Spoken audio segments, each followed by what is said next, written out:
I'm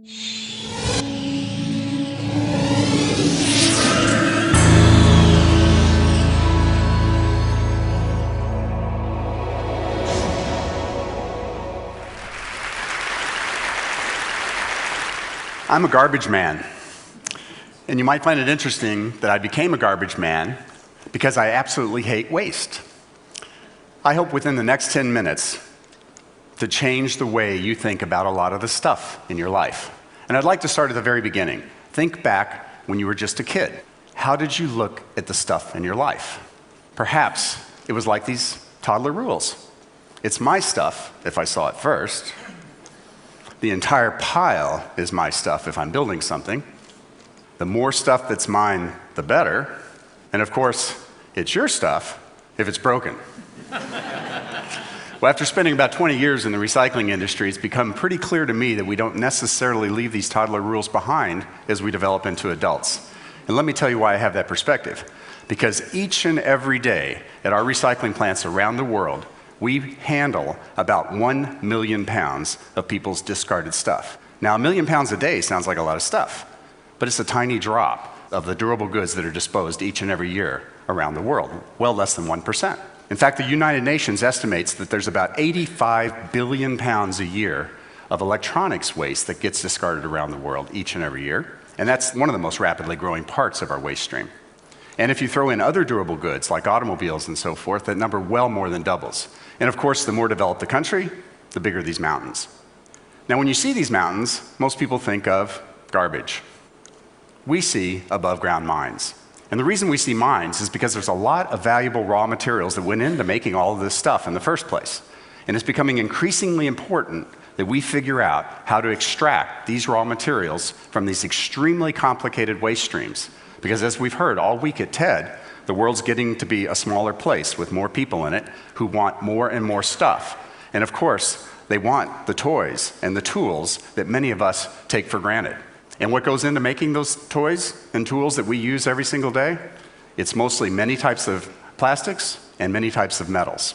And the metals we typically get from ore that we mine in ever-widening mines and ever-deep mines around the world. And the plastics we get from oil, which we go to more remote locations and drill ever deeper wells to extract. And these practices have significant economic and environmental implications that we're already starting to see today. The good news is we are starting to recover materials from our end-of-life stuff and starting to recycle our end-of-life stuff, particularly in regions of the world like here in Europe that have recycling policies in place that require that this stuff be recycled in a responsible manner. Most of what's extracted from our end-of-life stuff, if it makes it to a recycler, are the metals. To put that in perspective, and I'm using steel as a proxy here for metals because it's the most common metal, if your stuff makes it to a recycler, probably over 90% of the metals are going to be recovered and reused for another purpose. The plastics are a whole other story. Well less than 10% are recovered. In fact, it's more like 5%. Most of it's incinerated or landfilled.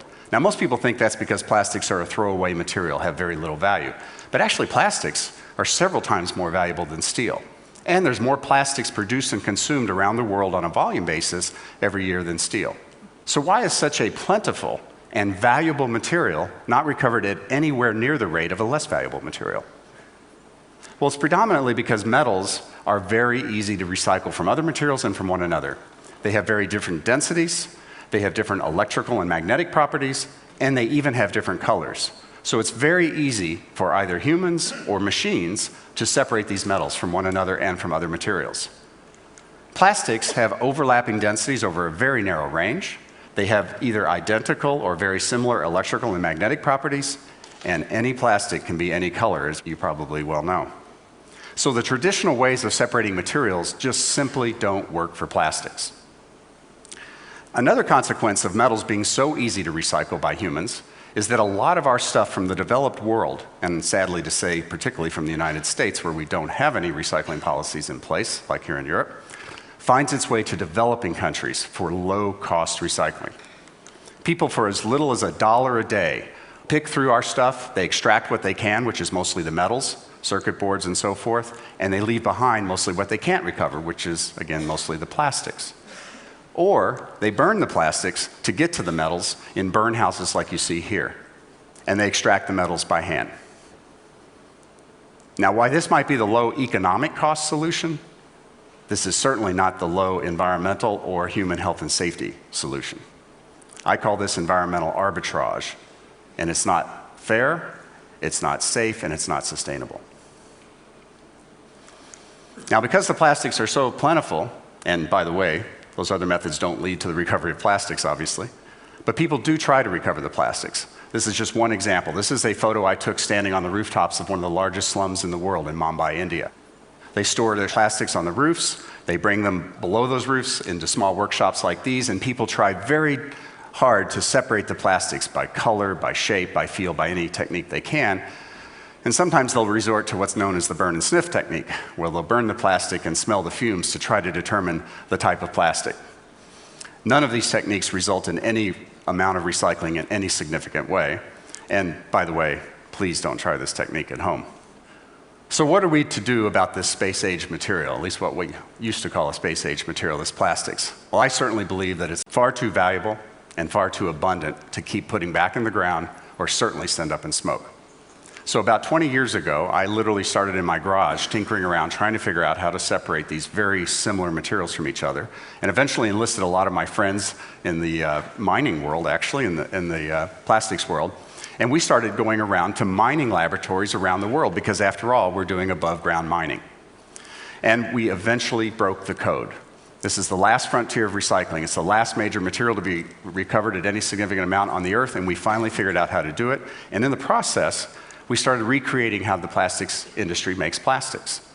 The traditional way to make plastics is with oil or petrochemicals. You break down the molecules, you recombine them in very specific ways to make all the wonderful plastics that we enjoy each and every day. We said there's got to be a more sustainable way to make plastics, and not just sustainable from an environmental standpoint, sustainable from an economic standpoint as well. Well, a good place to start is with waste. It certainly doesn't cost as much as oil, and it's plentiful, as I hope that you've been able to see from the photographs. And because we're not breaking down the plastic into molecules and recombining them, we're using a mining approach to extract the materials. We have significantly lower capital costs in our plant and equipment. We have enormous energy savings. I don't know how many other projects on the planet right now can save 80 to 90% of the energy compared to making something the traditional way. And instead of plopping down several $100 million to build a chemical plant that will only make one type of plastic for its entire life, our plants can make any type of plastic we feed them. And we make a drop-in replacement for that plastic that's made from petrochemicals. Our customers get to enjoy huge CO2 savings, they get to close the loop with their products, and they get to make more sustainable products. In the short time period I have, I want to show you a little bit of a sense about how we do this.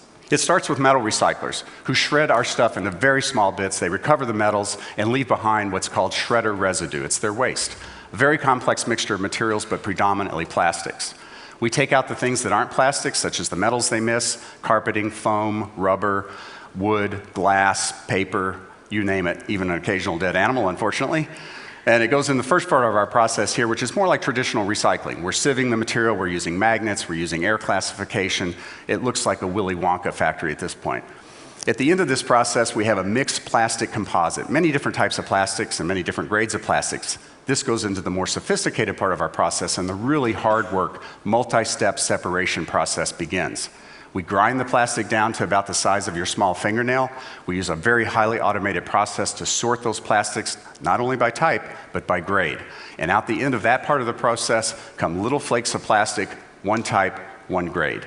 We then use optical sorting to color sort this material. We blend it in 50,000-pound blending silos. We push that material to extruders where we melt it, push it through small die holes, make spaghetti-like plastic strands, and we chop those strands into what are called pellets. And this becomes the currency of the plastics industry. This is the same material that you would get from oil. And today, we're producing it from your old stuff. And it's going right back in to your new stuff.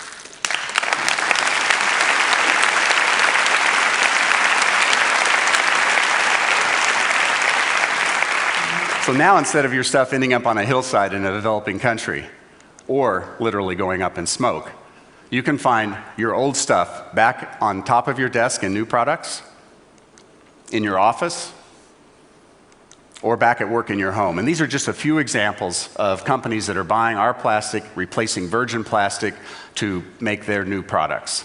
So, I hope I've changed the way you look at least some of the stuff in your life. We took our clues from Mother Nature. Mother Nature wastes very little, reuses practically everything. And I hope that you stop looking at yourself as a consumer. That's a label I've always hated my entire life. And think of yourself as just using resources in one form until they can be transformed to another form for another use later in time. And finally, I hope you agree with me to change that last toddler rule just a little bit to, if it's broken, it's my stuff. Thank you for your time.